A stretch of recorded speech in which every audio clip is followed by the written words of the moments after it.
الحمد للہ رب العالمین والصلاة والسلام علی سید المرسلین اما بعد فاعوذ باللہ من الشیطان الرجیم بسم اللہ الرحمن الرحیم الصلاة والسلام علیک یا رسول اللہ وعلی آلک واصحابک یا حبیب اللہ الصلاة والسلام علیک یا نبی اللہ وعلی آلک واصحابک یا نور اللہ۔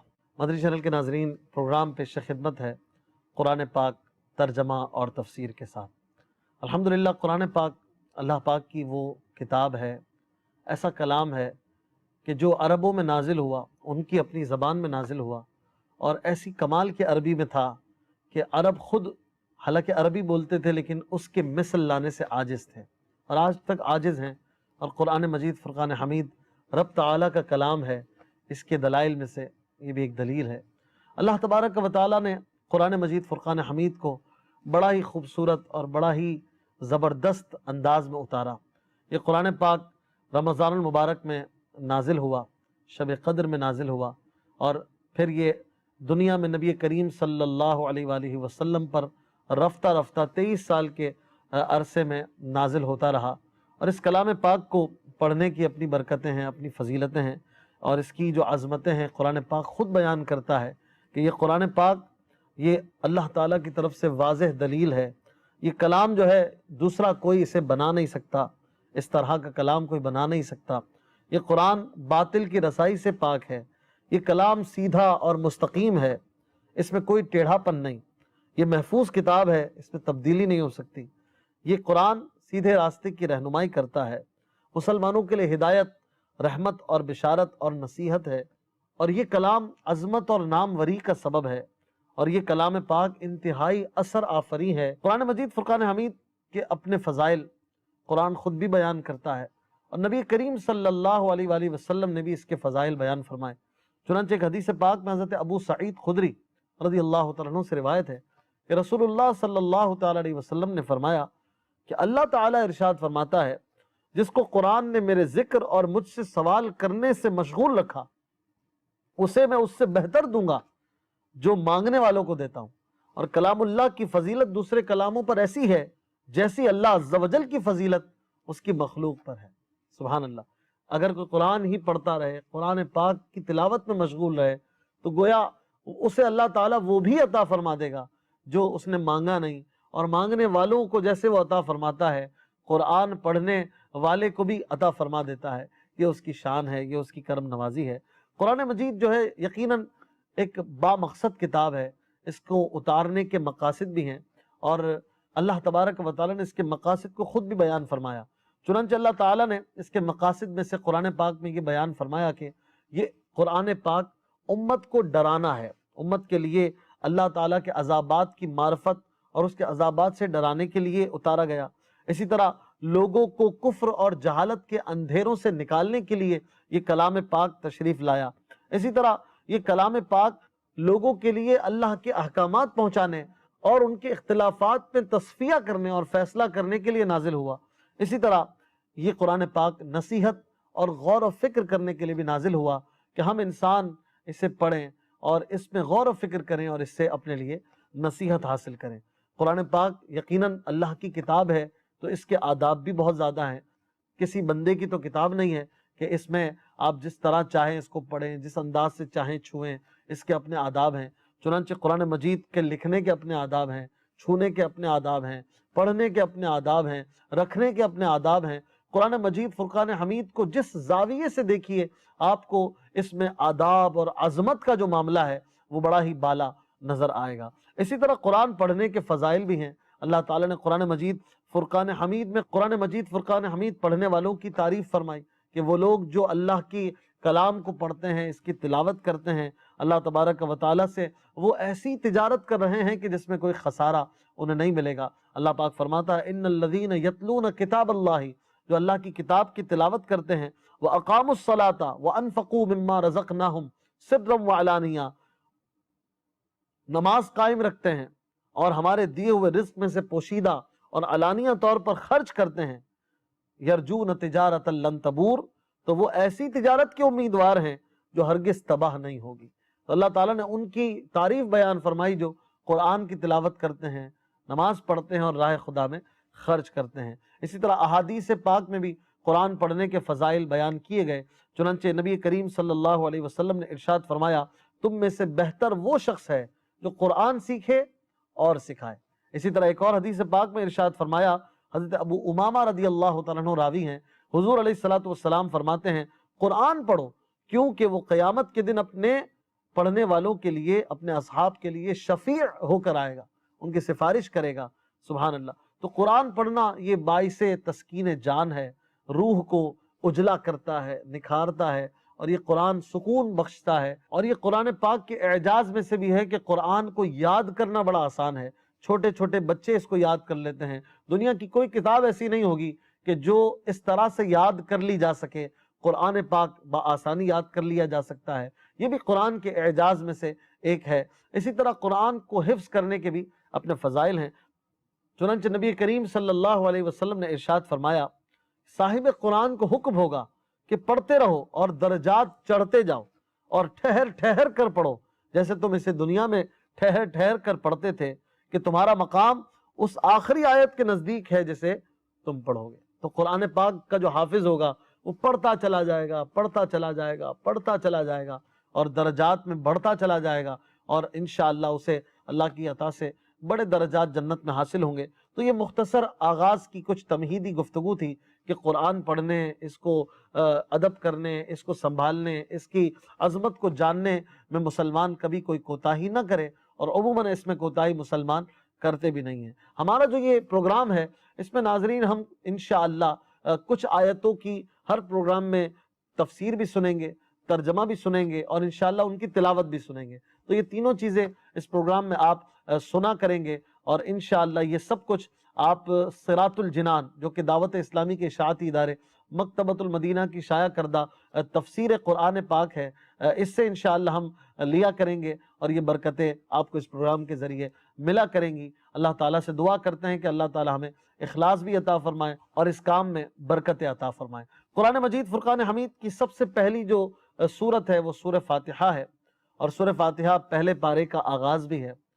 سورہ فاتحہ کو فاتحہ کیوں کہتے ہیں؟ فاتحہ کا معنی ہے کھولنے والی، چونکہ جب قرآن کھولتے ہیں تو پہلے یہ سورت سامنے تشریف فرما ہوتی ہے، اس لیے اسے فاتحہ کہتے ہیں کہ یہ قرآن پاک کو گویا کھولتی ہے۔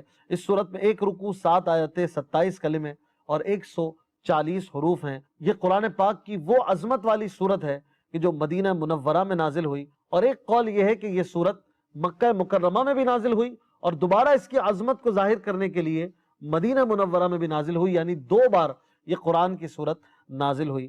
اس سورت کے فاتحہ کے علاوہ اور بھی نام ہیں، اور کسی چیز کے ناموں کی زیادتی ہونا، کسی کے القابات کا زیادہ ہونا، یہ اس کی عظمت اور عزت اور شرافت کا بیان ہوتا ہے۔ سورہ فاتحہ کے علاوہ اور بھی نام ہیں، اسے سورہ ام الکتاب بھی کہتے ہیں، سورہ حمد بھی کہتے ہیں، سورہ کافیہ بھی کہتے ہیں، سورہ دعا بھی کہتے ہیں، سورہ شفا بھی کہتے ہیں، اور یہ سب اس اعتبار سے ہے کہ اس سورت سے کیا کیا برکتیں اور فضیلتیں حاصل ہوتی ہیں۔ سورہ فاتحہ یہ بڑی زبردست سورہ مبارکہ ہے۔ حضرت ابو سعید بن معلہ رضی اللہ تعالیٰ عنہ فرماتے ہیں میں نماز پڑھ رہا تھا، نبی کریم صلی اللہ علیہ وسلم نے مجھے بلایا، میں نے جواب نہ دیا۔ جب نماز سے فارغ ہو کر بارگاہ رسالت صلی اللہ علیہ وآلہ وسلم میں حاضر ہوا، میں نے عرض کیا رسول اللہ میں نماز پڑھ رہا تھا۔ تاجدار رسالت صلی اللہ علیہ وآلہ وسلم نے فرمایا کیا اللہ تعالیٰ نے یہ نہیں فرمایا استجیبوا للہ وللرسول اذا دعاکم، یعنی اللہ اور اس کے رسول کی بارگاہ میں حاضر ہو جاؤ جب وہ تمہیں بلائیں؟ تو اس کا مطلب یہ تھا کہ نماز توڑ کر میرے پاس آ جاتے۔ بہرحال پھر ارشاد فرمایا کیا میں تمہیں تمہارے مسجد سے نکلنے سے پہلے قرآن کی سب سے عظیم سورت نہ سکھا دوں؟ پھر آپ صلی اللہ علیہ وآلہ وسلم نے میرا ہاتھ پکڑ لیا۔ پھر جب نکلنے کا ارادہ ہوا میں نے عرض کی یا رسول اللہ صلی اللہ علیہ وآلہ وسلم، آپ نے فرمایا تھا کہ میں ضرور تمہیں قرآن کی سب سے عظمت والی سورت سکھاؤں گا، وہ سورت بھی بتا دیجئے۔ چنانچہ نبی کریم صلی اللہ علیہ وسلم نے ارشاد فرمایا وہ سورت سورہ فاتحہ یعنی الحمدللہ رب العالمین ہے، یہی 7 مثانی اور قرآن عظیم ہے جو مجھے عطا فرمائی گئی۔ یہ وہ 7 آیتیں ہیں کہ جو 2 بار نازل ہوئیں، اور ان کی عظمت اس سے بھی ظاہر ہے، اور یہ کتنی پیاری صورت ہے کہ اس سے شفا بھی حاصل ہوتی ہے، اس سے دوا بھی ملتی ہے، اس میں دعا بھی ہے، اور اس کے ذریعے دعائیں بھی قبول ہوتی ہیں۔ اسی طرح ایک اور حدیث پاک میں ہے رسول اللہ صلی اللہ علیہ وسلم نے ارشاد فرمایا کہ اللہ تعالیٰ نے تورات اور انجیل میں سورہ فاتحہ کی مثل کوئی سورت نازل نہیں فرمائی، اور اسے ام القرآن بھی کہا جاتا ہے۔ بڑی پیاری سورت ہے سورہ فاتحہ۔ اس میں اللہ تبارک و تعالیٰ نے حمد و ثنا بھی اپنی بیان فرمائی ہے، اپنے رب ہونے، رحمان ہونے، رحیم ہونے، اور مالک یوم الدین یعنی قیامت کے دن کے مالک ہونے کا بھی بیان فرمایا ہے۔ اسی کی عبادت کا استحقاق بھی اس صورت میں بیان ہوا، اسی سے حقیقت میں ہم مدد مانگتے ہیں اور مانگنی چاہیے، اس کا بھی ذکر ہوا۔ دعا کے آداب بھی اس سورہ مبارکہ میں بیان ہوئے، اور صراط مستقیم کا بیان بھی کیا گیا، اور ہدایت کی جو راہ ہے وہ بھی اللہ پاک نے بیان فرمائی کہ وہ راہ کن کی راہ ہے۔ یعنی گویا یوں سمجھیے کہ یہ سورہ فاتحہ ایک مکمل پیکج ہے، کہ چھوٹی سی بظاہر صورت ہے لیکن مضمون کے اعتبار سے اور موضوعات کے اعتبار سے ایک طویل صورت کی طرح ہے، کہ اللہ تعالیٰ نے گویا اس میں علم کے چشمے اور دریا بہا دیے ہیں۔ سمجھنے والے کے لیے اس میں بہت ساری باتیں ہیں۔ اللہ تعالیٰ سورہ فاتحہ کی برکتیں ہمیں عطا فرمائے۔ محترم ناظرین، آئیے اب سورہ فاتحہ کا آغاز کرتے ہیں، اور سورہ فاتحہ کے ذریعے قرآن پاک کا آغاز کرتے ہیں۔ ہمارے پروگرام کا نام ہے قرآن پاک ترجمہ اور تفسیر کے ساتھ، اور صراط الجنان سے انشاءاللہ ہم اس کو بالترتیب سنتے چلے جائیں گے۔ اللہ تبارک و تعالیٰ کا کلام جب شروع ہوتا ہے تو پہلے بندہ پڑھتا ہے اعوذ باللہ من الشیطان الرجیم، اور اس کا مطلب ہے کہ میں اللہ تعالیٰ سے شیطان مردود کے متعلق پناہ مانگتا ہوں۔ سب سے پہلے اس کے دشمن سے نفرت کا اظہار ہوتا ہے، اور اللہ تعالیٰ کے دشمن اور انسانوں کے دشمن سے جب بندہ پناہ لے لیتا ہے تو پھر دامن رحمت میں جگہ لینے کے لیے آتا ہے اور عرض کرتا ہے بسم اللہ الرحمن الرحیم، اللہ کے نام سے شروع جو نہایت مہربان رحمت والا ہے۔ قرآن پاک کی ابتدا بسم اللہ سے اس لیے کی گئی ہے کہ اللہ تعالیٰ کے بندے اس کی پیروی کرتے ہوئے ہر اچھے کام کی ابتدا بسم اللہ شریف سے کریں۔ اسی طرح حدیث پاک میں بھی ہے کہ ہر اچھے کام اور اہم کام کی ابتدا بسم اللہ سے کی جائے، اور حضرت ابو ہریرہ رضی اللہ تعالیٰ عنہ راوی ہیں، نبی کریم صلی اللہ علیہ وسلم نے ارشاد فرمایا جس اہم کام کی ابتدا بسم اللہ الرحمن الرحیم سے نہ کی گئی تو وہ ادھورا رہ جاتا ہے۔ تو ہمیں ہر کام بسم اللہ الرحمن الرحیم کے ذریعے کرنا چاہیے، آغاز کرنا چاہیے، جو اچھے اور اہم کام ہیں، اور اس طرح سے ہمیں عادت بنانی چاہیے۔ اور قرآن جس طرح بسم اللہ شریف سے شروع ہوتا ہے، ایسے ہی ہمارے اچھے جو کام ہیں، جو اہم کام ہیں، وہ بھی بسم اللہ سے شروع ہونے چاہیے۔ مسلمانوں کو اس کی عادت بھی رکھنی چاہیے۔ اسی طرح اس میں رحمان اور رحیم ہونے کا بھی ذکر ہے۔ امام فخر الدین رازی رحمۃ اللہ تعالی علیہ فرماتے ہیں اللہ تعالیٰ نے اپنی ذات کو رحمان اور رحیم فرمایا تو یہ اس کی شان سے بعید ہے کہ وہ رحم نہ فرمائے۔ مروی ہے کہ ایک سائل نے بلند دروازے کے پاس کھڑے ہو کر کچھ مانگا، اسے تھوڑا سا دے دیا گیا۔ دوسرے دن کلہاڑا لے کر آیا اور دروازے کو توڑنا شروع کر دیا۔ اس سے کہا گیا ایسا کیوں کر رہا ہے؟ اس نے جواب دیا یا تو دروازے کو اپنی عطا کے لائق کر یا اپنی عطا کو دروازے کے لائق کر۔ سبحان اللہ۔ امام فخر الدین رازی رحمۃ اللہ تعالی علیہ اس واقعے کو تفسیر کبیر میں بیان کرنے کے بعد دعائیہ طور پر عرض کرتے ہیں اے اللہ، رحمت کے سمندروں کو تیری رحمت سے وہ نسبت ہے جو ایک چھوٹے سے ذرے کو تیرے عرش سے نسبت ہے، اور تو نے اپنی کتاب کی ابتدا میں اپنے بندوں پر اپنی رحمت کی صفت بیان کی، اس لیے ہمیں اپنی رحمت اور فضل سے محروم نہ رکھنا۔ کہیے آمین۔ اے کاش اللہ کے ولی کی امام فخر الدین رازی رحمۃ اللہ تعالی علیہ کی اس دعا سے ہمیں بھی حصہ مل جائے۔ علماء اکرام نے بسم اللہ شریف کے کثیر مسائل بھی بیان کیے ہیں، کہاں پڑھنی چاہیے، کہاں نہیں پڑھنی چاہیے، جس کی ڈیٹیل ہے آپ صراط الجنان دعوت اسلامی کے اشاعتی ادارے مکتبۃ المدینہ سے حاصل کر لیجئے۔ 10 جلدوں پر یہ کتاب مایہ ناز تفسیر قرآن، جس کو قبلہ مفتی ابو صالح محمد قاسم اتاری دامت برکاتہم العالیہ نے تحریر فرمایا ہے، آپ اسے لیں، اسے پڑھیں، اپنے گھر کی زینت بنائیں، اور اگر آپ اسے پی ڈی ایف میں حاصل کرنا چاہیں تو دعوت اسلامی .net سے، دعوت اسلامی کی ویب سائٹ سے بھی اس کو حاصل کر سکتے ہیں۔ سورہ فاتحہ شروع ہوتی ہے الحمدللہ رب العالمین، سب تعریفیں اللہ کے لیے ہیں جو تمام جہانوں کا پالنے والا ہے۔ اللہ تعالیٰ نے تمام تعریف اور تمام حمد کا مستحق اپنے آپ کو فرمایا، کیونکہ اللہ تعالیٰ ہی کمال کی تمام صفات کا جامع ہے۔ مفتی قاسم صاحب لکھتے ہیں حمد کا معنی ہے کسی کی اختیاری خوبیوں کی بنا پر اس کی تعریف کرنا، اور شکر کی تعریف یہ ہے کہ کسی کے احسان کے مقابلے میں زبان، دل یا اعضاء سے اس کی تعظیم کرنا۔ اور ہم چونکہ اللہ تعالیٰ کی حمد عام طور پر اس کے احسانات کے پیش نظر کرتے ہیں، اس لیے ہماری یہ حمد شکر بھی کہلاتی ہے۔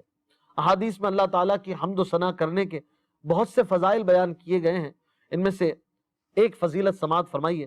چنانچہ حضرت انس بن مالک رضی اللہ تعالیٰ عنہ سے روایت ہے، نبی اکرم صلی اللہ علیہ وآلہ وسلم نے ارشاد فرمایا، اللہ تعالیٰ بندے کی اس بات سے خوش ہوتا ہے کہ وہ کچھ کھائے تو اللہ تعالیٰ کی حمد کرے اور کچھ پیے تو اللہ پاک کی حمد کرے۔ سبحان اللہ۔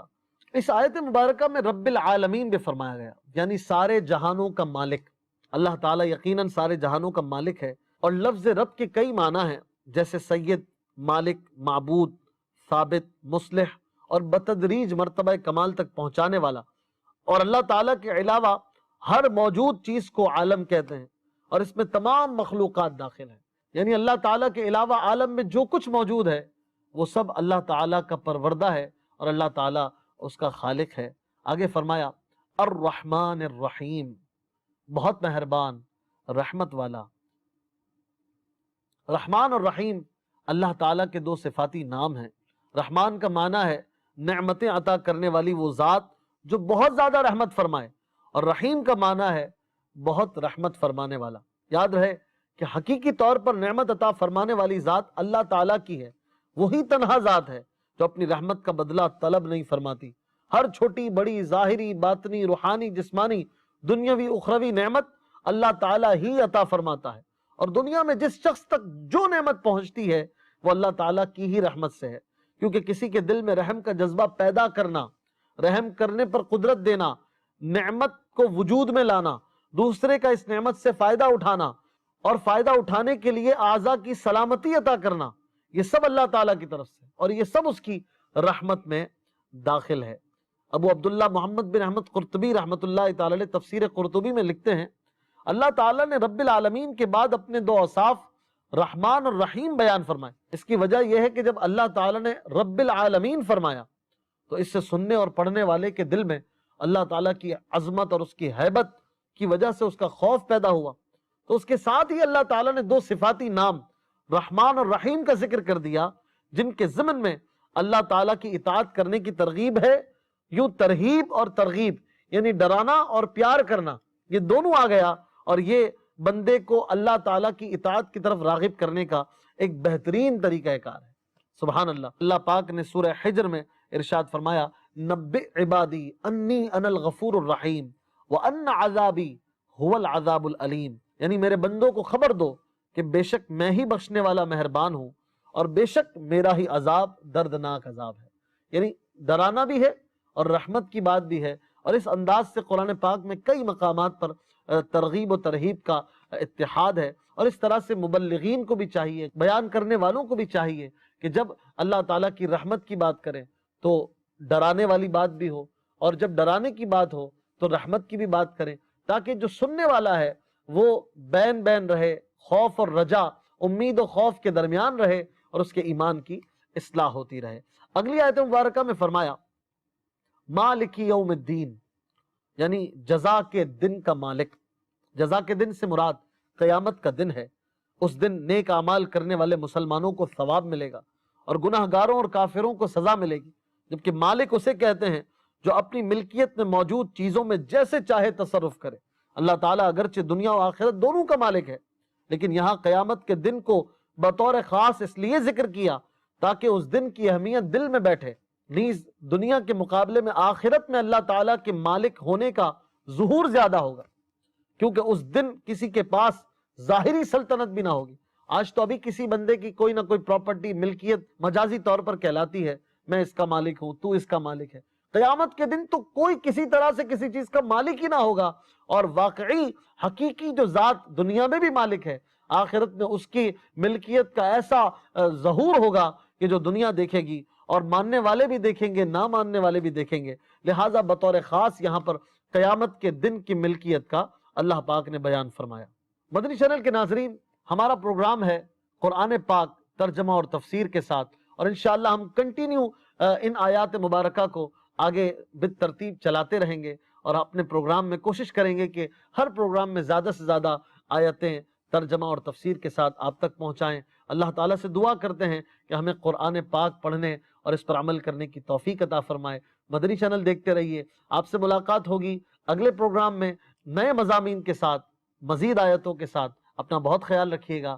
صلو علی الحبیب صلی اللہ تعالی علی محمد صلی اللہ علیہ وسلم.